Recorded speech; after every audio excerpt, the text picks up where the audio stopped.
mysterious giants in the Bible, let's talk about the Nephilim.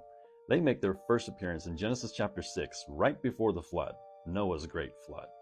And it's described there that the sons of God saw that the daughters of men were beautiful, and so they took them as wives and had these offspring that are described as the Nephilim.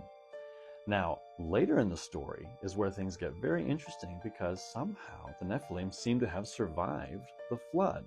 Why do we see them later in the story? The Israelites are going into the land of Canaan. Some of the spies are intimidated, actually, that Moses sends. And so they don't want to go into the land of Canaan because they know that there's these giants there, and they're the descendants of the Nephilim. So how did they get there?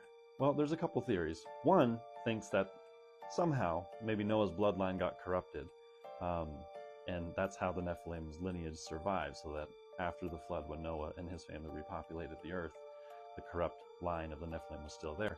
Another theory is that these sons of God came down again and found daughters of men and intermarried with them and bred more giants. It's not described in the Bible, but that's the speculation.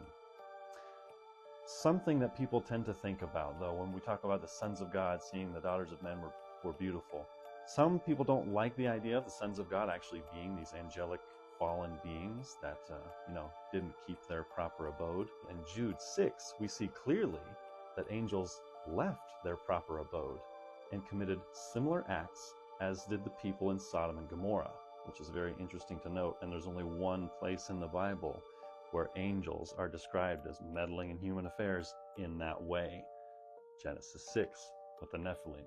So the biblical precedent is there that they would have been continuing that act after the flood.